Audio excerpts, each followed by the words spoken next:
আসসালামু আলাইকুম ওয়া রাহমাতুল্লাহি ওয়া বারাকাতুহু। ইন্নাল হামদুলিল্লাহ ওয়াসসালাতু ওয়াসসালামু আলা মান লা নাবিয়্যা বা'দা আম্মা বা'দ। প্রিয় দেশবাসী বন্ধুগণ, আপনারা যারা যেখান থেকে দেখতেছেন সকলকে আমার পক্ষ থেকে সালাম। আসসালামু আলাইকুম ওয়া রাহমাতুল্লাহ। আপনারা সকলেই কেমন আছেন? আলহামদুলিল্লাহ, আশা করি সকলেই ভালো আছেন। আল্লাহ সুবহানাহু ওয়া তাআলা আমাকে ভালো রেখেছে, আমি আলহামদুলিল্লাহ ভালো আছি। তো আজকের ভিডিওতে আলোচনা করব হাফেজে কোরআনের সম্মান মর্যাদা নিয়ে। হাফেজে কোরআনের পিতামাতার সম্মান মর্যাদা নিয়ে নবী করিম সাল্লাল্লাহু আলাইহি ওয়াসাল্লাম হাদিস শরীফের মধ্যে বলেন, মান ক্বারা আল কুরআনা ফাস্তাযহারাহু ফাহাল্লা হালালাহু ওয়া হাররামা হারামাহু ওয়া আদখালাহুল্লাহুল জান্নাহ।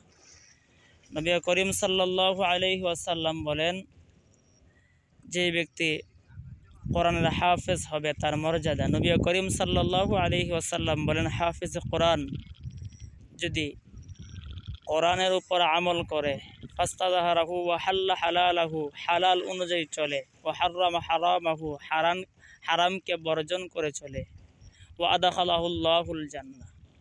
নবীজি বলেন, এমন কিছু মানুষ আছে তাদের জন্য জাহান্নাম ওয়াজিব হয়ে গিয়েছে, তাদেরকে হাফেজে কোরআন জান্নাতে নিয়ে যাবে।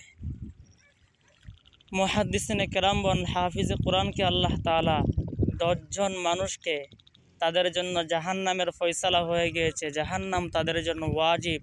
এই 10 জন জাহান্নামীকে হাফেজে কোরআন সুপারিশ করে করে আল্লাহ তাআলার তৈরি জান্নাতে নিয়ে যাবে। কোন হাফেজে কোরআন?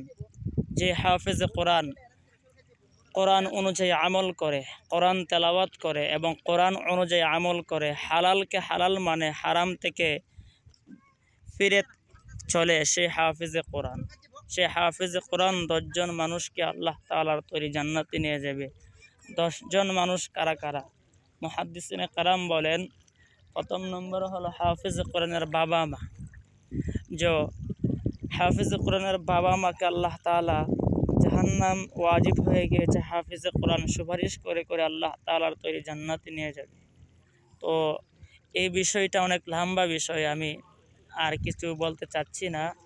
দ্বিতীয় নম্বর হলো হাফেজে কোরআনের দাদা দাদি। হাফেজে কোরআনের দাদা দাদি হওয়াটাও লাভ আছে। তৃতীয় নম্বর হলো হাফেজে কোরআনের নানা এবং নানি, লাভ আছে।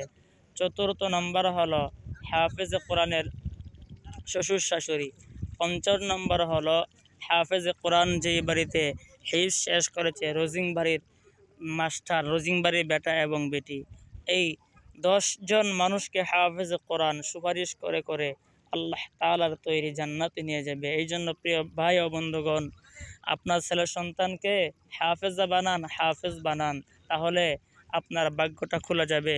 পরকাল জিন্দিগিও সুখময় হবে, আখিরাত জিন্দিগিও সুখময় হবে। শুধু তাই নয়, নবী সাল্লাল্লাহু আলাইহি ওয়াসাল্লাম বলেন, ইকালু লিসাহিবুল কুরআন ইকরা ওয়ারতাকি কামা কুনতা তুরাদ্দিলু ফিদ দুনিয়া।